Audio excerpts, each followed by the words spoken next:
Okay, let's start with your full name and spell it, please. Daniel Hochman, Daniel Hochman. And your birth date and current age. Born 1 January 1923, presently 54 years of age. 74 years. 74, yes. And then the city of birth? Boryslaw, Poland. And about where in Poland is that, or what large city would that be near? It's in southeast section of Poland, near Lvov, 80 miles from Lvov. And then the names of your parents and brothers, sisters, if any? My father was Henrik Hochman. My mother was Genia, maiden name Koch. I have one half brother and one half sister, result from the fact that my parents were divorced when I was young. Well, let's then start with the early part of your life. What do you remember about your father and what he was doing?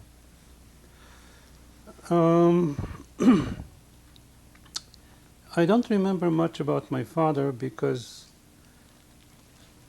the divorce took place when I was only 3 years old or so. And I didn't get to see him or communicate with him in any other way until his visit to Boryslaw in 1938, I believe.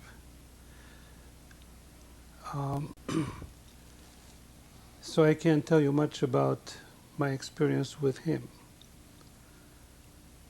My mother was with me a little longer, until I was about 6 years old, at which time she left Boryslaw and went to Paris, where her brother, Daniel Koch, has already emigrated a couple of years before that. So I stayed in Boryslaw in the household of my uncle, Hune Ringler. He and his wife, my Aunt Salka, were a childless couple, and they provided a real home for me throughout my youth. What were they like as people? Well, they were very typical of the Jewish middle class population in Boryslaw. My uncle was a merchant. He had a shoe store. His wife, my aunt, helped along either in the store or at home. And there was nothing really special to be said about either their lifestyle or their activities other than that. So I think I grew up in a normal middle-class Jewish home in Boryslaw. Now, to say that is perhaps not sufficient until one understands a little bit more about Boryslaw. Boryslaw was not a typical Polish shtetl or city. Boryslaw was an industrial town. It was basically a suburb of a neighboring city by the name of Drohobych until mid-19th century, at which time oil was discovered in Boryslaw. That discovery, Boryslaw became the California of Galicia. It attracted all kinds of people looking for fame and fortune, work, And with them, okay, of course, came the professionals and the merchants and the service people, etc. The population at the turn of the century, around 1900, was just about 5,000. At the beginning of World War II, it was 50,000. So, because of that particular dynamic of the city, what you would normally classify as middle class or poor or whatever does not apply because they were all different categories within the society structure of Borislav. Well, you mentioned that it was a middle-class Jewish family. In what way was your family expressing its Jewishness? The expression of Jewishness came first from the language that they used with themselves, among themselves, even though they talked to me in Polish because they wanted to bring the new child up in the language of the new regime. So there was Yiddish spoken. There were holidays observed, not very strictly, but we had matzos for Passover and we fasted for Yom Kippur. We didn't go to the shul every week. We just went for holidays. Then I remember, of course, at home as well as in the store, there were the boxes of Keren Kayemet, the tzedakah activities. So it was a Jewish way of life for that segment of the population that expressed itself in normal everyday expressions of Judaism. Did you feel different in any way or separated from the non-Jewish population? Absolutely yes. It was essentially a two-way street, in that what I mean to say, it was a cause and an effect situation where anti-Semitism in Poland is a matter of centuries-old traditions. And being Jewish in Poland before the war meant to be exposed to a certain degree of anti-Semitism that had to do mostly with economic considerations.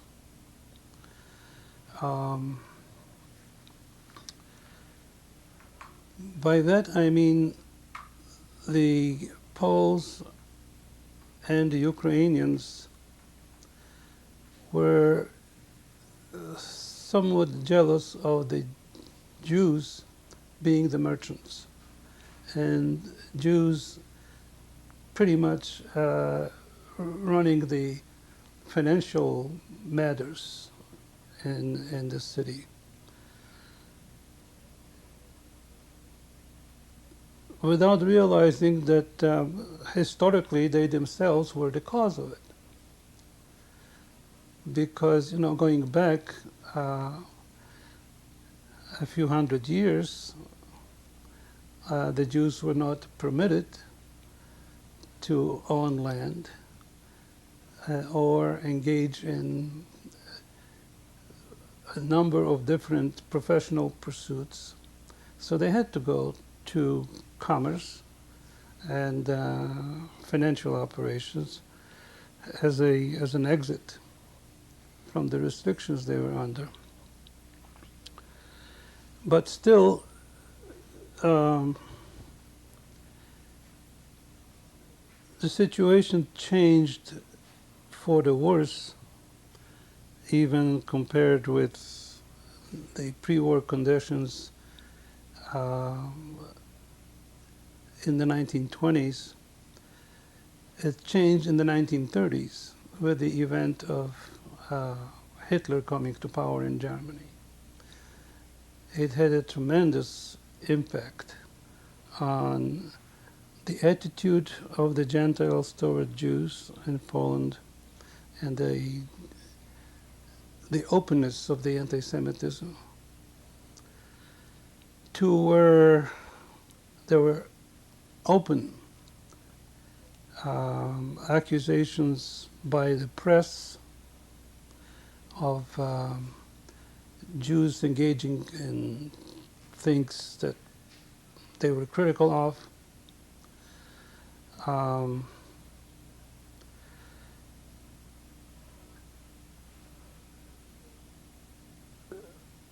you could see that the polarization of the population is getting more and more pronounced. Now, Borislav, being in the western Ukraine or eastern Poland, had a population of some 50,000, of which 20,000 plus were Ukrainians, 20,000 plus were Poles, and 10 to 15,000, depending on a period, were Jews.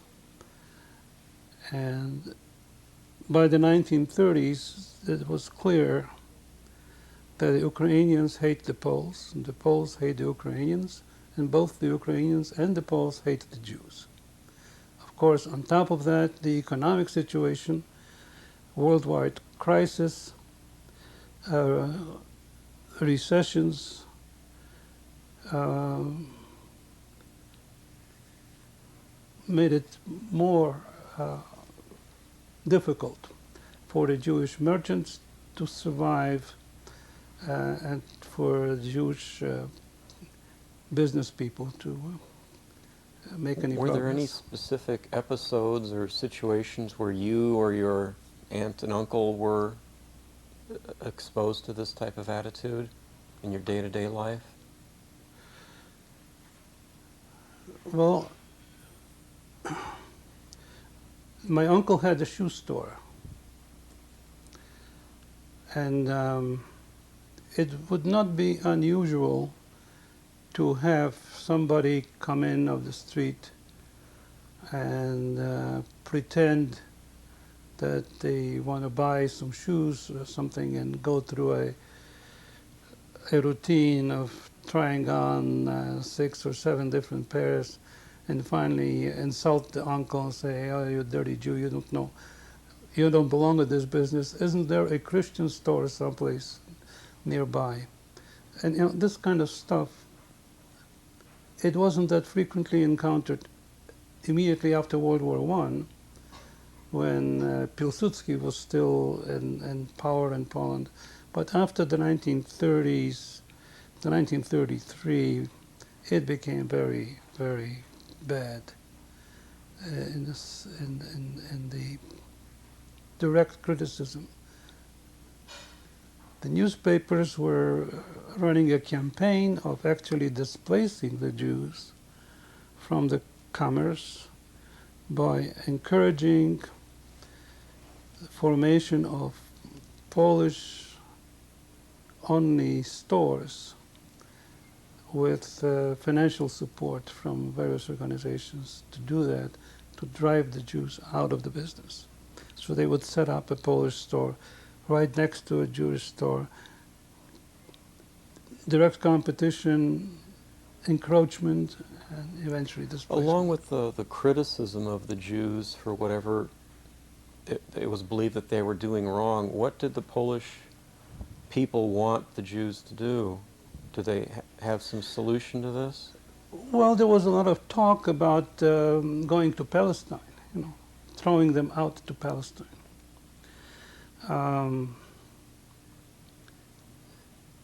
They really didn't concern themselves with what to do with them.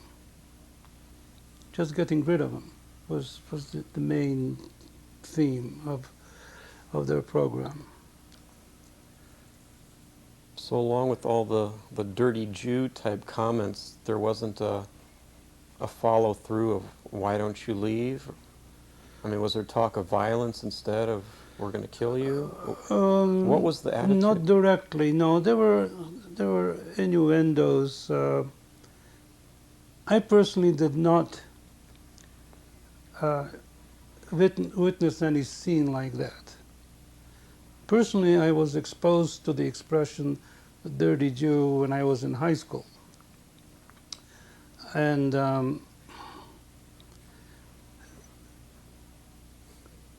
it didn't it didn't sit very well with me. So I didn't take that comment very lightly.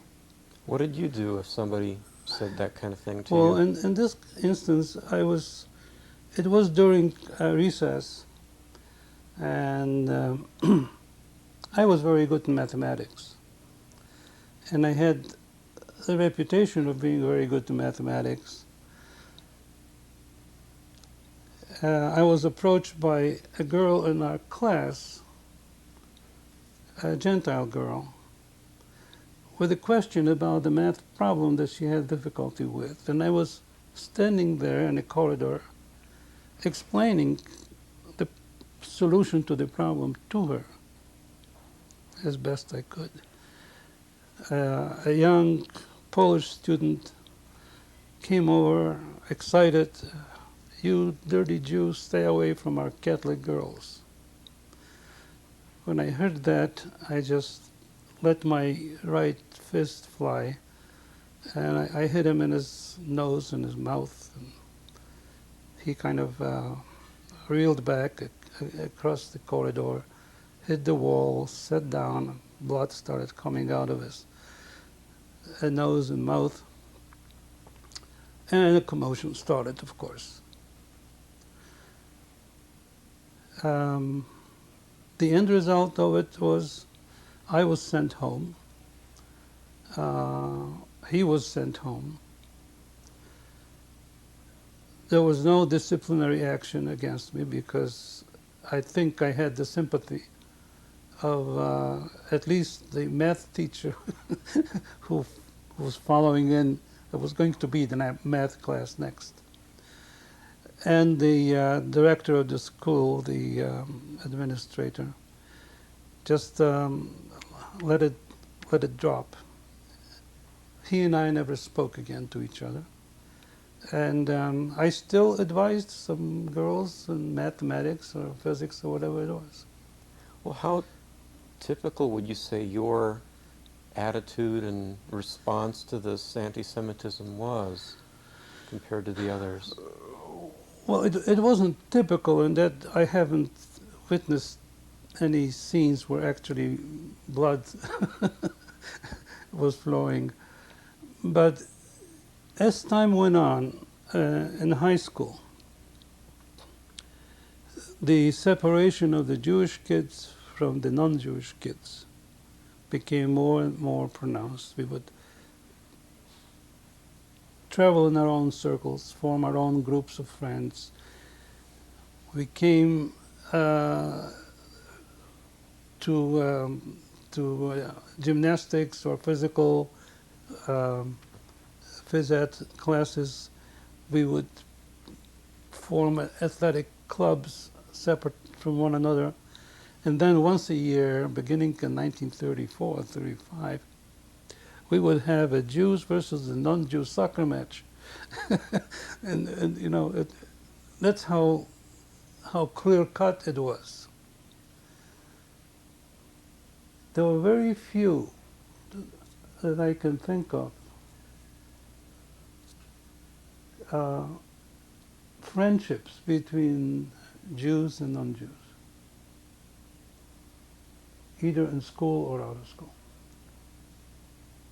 And how did this, let's say, this persecution or prejudice affect your feeling about being Jewish? Did it strengthen it or weaken it or what? Well, it certainly didn't make me feel proud, but it made me feel stubborn, resisting. And, well, let me put it this way. when I started high school, which in itself was an ambitious program for a Jewish kid, because the high school was private, the tuition was steep, uh, and it was just the only one high school available in the town. Otherwise, you had to go to a trade school or some other um, form of getting a trade, or nothing leading to a profession. As I started going to high school, it was with the intent to go to college later. I had 6 years before me to do that, and it was getting more and more questionable whether I will be able to do it, because Jewish students were not admitted to Polish universities anymore. And the prospects of going overseas or going to a school in Czechoslovakia or in Italy were not necessarily available to me. So, feeling that maybe I will not be able to reach my goal because I am Jewish only made it more stubborn, made me more stubborn to continue with it. Where were you when Crystal Night happened in Germany, and what did you know about that? Didn't know much about Kristallnacht by that name. We knew about a major upheaval, okay? And we knew that not so much from the press or reports on the radio. We knew that later from reports by refugees from Germany, by word of mouth.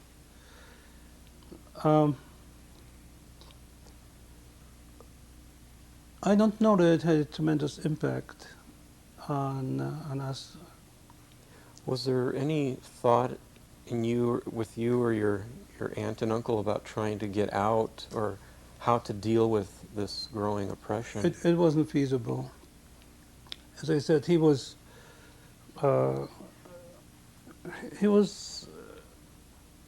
owner of a shoe store, at best a kind of a middle-level merchant. There were no resources accumulated that would permit him to even undertake such a program. There was nothing like this talked about or planned. My recollection from the 1930s, the depression in Europe was almost as severe as the depression in the United States at that time. And to continue a business, even at the level of a shoe store in Poland, where you have to buy inventories, you have to provide some level of advertising and things like that, called for resources that were difficult to get by. So I remember him spending most of his time for several years after 1932, 33, just running around, and I mean running around in quotation marks, just going from one friend or associate or one institution to another and taking short-term loans and paying them off to keep things going. So his activity was basically getting finances to keep going.